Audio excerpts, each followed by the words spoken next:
नमस्कार दोस्तों, स्वागत है आपका आज के राजस्थान के मुख्य समाचारों में। तो दोस्तों, राजस्थान की तमाम बड़ी खबरों पर बात करने से पहले आपसे रिक्वेस्ट है कि इस वीडियो को लाइक और इस चैनल को सब्सक्राइब कीजिए और बेल आइकन के नोटिफिकेशन को ऑन कर लीजिए। तो दोस्तों, सीधे चलते हैं आज की सबसे पहली बड़ी खबर की ओर। राजस्थान में लॉकडाउन नहीं लगेगा। सीएम अशोक गहलोत बोले, रोजी रोटी बचाने के लिए हम लॉकडाउन नहीं लगा सकते, लेकिन सख्ती जरूर करेंगे। जी हां दोस्तों, आपको बता दें कि राजस्थान में कोरोना के मामले लगातार बढ़ने के बीच मुख्यमंत्री ने लॉकडाउन लगाने से इनकार कर दिया है। आपको बता दें कि मुख्यमंत्री अशोक गहलोत ने एक बार फिर कहा है कि रोजी रोटी बचाने के लिए हम लॉकडाउन नहीं लगा सकते ताकि आजीविका चलती रहे, लेकिन जीवन बचाना भी जरूरी है। हमें सख्ती करनी होगी। वही शादी समारोह में आने वाले लोगों की संख्या को पहले कम किया और आगे भी हम और कम करेंगे। इसी के साथ ही सीएम ने कहा, पहले कोरोना का डर था, अब लोगों में भय खत्म हो गया है। जनता समझ नहीं रही है, वही लोग लापरवाह हो गए हैं। हमने सख्ती की है, वही नाइट कर्फ्यू लगाए हैं, रेस्टोरेंट बंद किए हैं, शादी समारोह में लोगों की संख्या और कम होगी। बहुत कम लोग मास्क लगा रहे हैं। हमारा मानना है कि मास्क और सोशल डिस्टेंसिंग के पालन में पुलिस का सहयोग कम लेना चाहिए। ज़्यादा लेंगे तो झगड़े होंगे, वहीं बदतमीजी होगी, लेकिन लोग मानेंगे ही नहीं तो क्या करेंगे। वहीं मृत्यु दर डबल हो गई है। वैक्सीन के बाद भी लोग संक्रमित हो रहे हैं। कोरोना की स्पीड डबल हो गई है। एक प्रकार से नया कोरोना आ गया है, यह बहुत खतरनाक है। इसी के साथ ही अशोक गहलोत ने कहा, पिछली बार कोरोना गांव में नहीं फैला था, लेकिन अब गांवों में फैल रहा है। वहीं कोरोना से मरने वालों में 30% गांवों के हैं। वहीं छत्तीसगढ़, गुजरात और महाराष्ट्र में हालत बहुत खतरनाक हो रही है। हमारे डूंगरपुर, बांसवाड़ा, जालौर, उदयपुर की तरफ हालत बिगड़ रही है। वहीं इन जिलों में गुजरात से आने वाले लोगों की वजह से संक्रमण बढ़ रहा है। वहीं राजस्थान में अभी तो मृत्यु दर 1% से कम रखी है।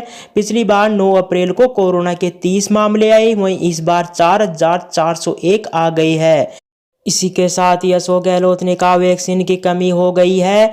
राजस्थान ही नहीं, 8 राज्यों में वैक्सीन की कमी है।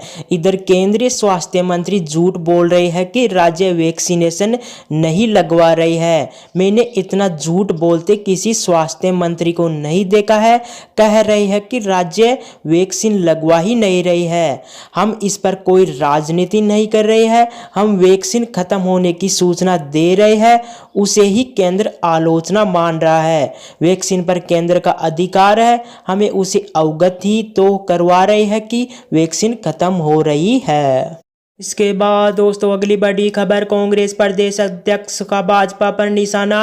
डोटासरा ने कहा, पितलिया को रगड़ने की धमकी देने वाले समझ ले, आगे के चुनाव में देश की जनता मोदी और शाह को भी रगड़ कर रख देगी। जी हां दोस्तों, आपको बता दें कि कांग्रेस प्रदेश अध्यक्ष गोविंद सिंह डोटासरा ने सहाड़ा उपचुनाव में भाजपा के बागी लादू लाल पितलिया के मुद्दे पर भाजपा पर जमकर हमला बोला।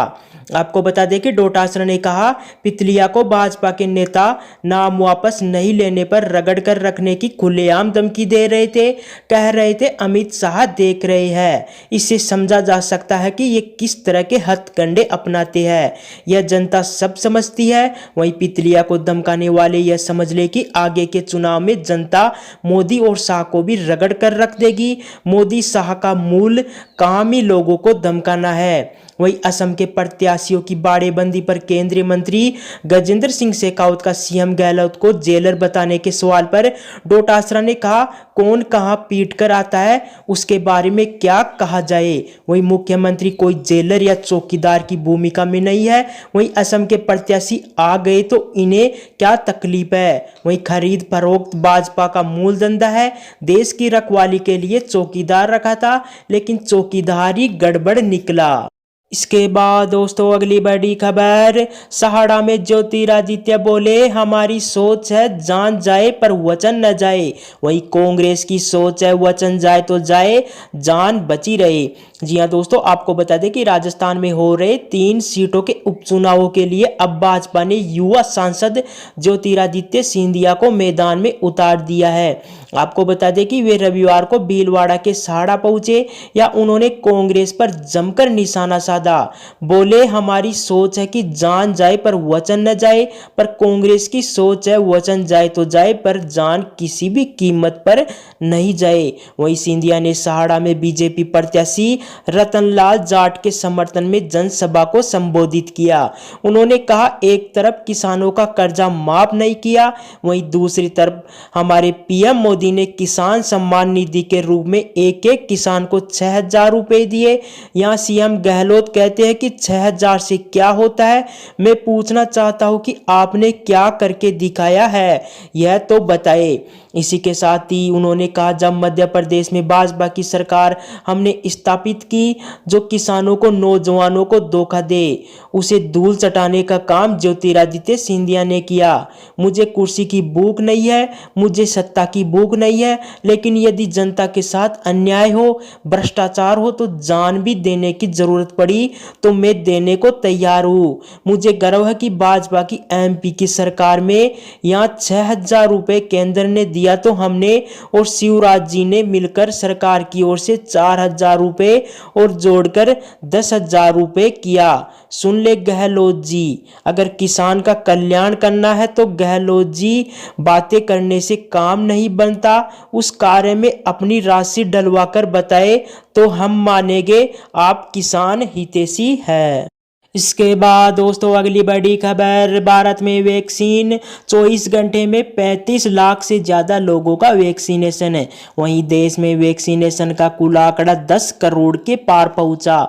जी हां दोस्तों, आपको बता दें कि भारत में 11 अप्रैल तक 24 घंटे में 36.19 लाख डोज दिए गए। इसमें 31.22 लाख लोगों को वैक्सीन का पहला डोज लगाया गया। वहीं 3.97 लाख लोगों ने वैक्सीन की दूसरी डोज ली। वहीं वैक्सीनेशन का ये आंकड़ा पिछले दिन के मुकाबले करीब 1 लाख अधिक है। इसके साथ ही देश में कुल वैक्सीनेशन का आंकड़ा 10 करोड़ को पार कर गया है। वहीं कुल वैक्सीनेशन के मामले में महाराष्ट्र अभी भी टॉप पर है। यह अब तक 99.23 लाख वैक्सीन डोज दी जा चुकी है। वहीं पिछले 24 घंटे में महाराष्ट्र में 2.90 लाख लोगों को वैक्सीन लगाई गई है। वहीं दूसरे नंबर पर राजस्थान है। यहाँ अब तक 95.65 लाख लोगों को वैक्सीन की डोज दी जा चुकी है। इसके बाद दोस्तों अगली बड़ी खबर, वैक्सीन की सप्लाई बढ़ाने की तैयारी। वहीं रूस की स्पुतनिक वी को 10 दिन में इमरजेंसी यूज की मंजूरी मिल सकती है। वहीं अक्टूबर तक देश में 5 नई वैक्सीन आएगी। जी हां दोस्तों, आपको बता दें कि कई राज्यों में कोरोना की वैक्सीन की कमी के बीच केंद्र सरकार इनका प्रोडक्शन बढ़ाने पर जोर दे रही है। वहीं साथ ही नई वैक्सीन को मंजूरी देने की प्रक्रिया भी शुरू हो गई है। वहीं सबसे पहले रूस की स्पुतनिक वी को इमरजेंसी यूज के लिए अप्रूवल मिल सकता है। वहीं अगले 10 दिन में इस पर फैसला होने की उम्मीद है। वहीं सरकार के सूत्रों के मुताबिक इस साल अक्टूबर तक भारत में 5 नई वैक्सीन मिलने लगेगी।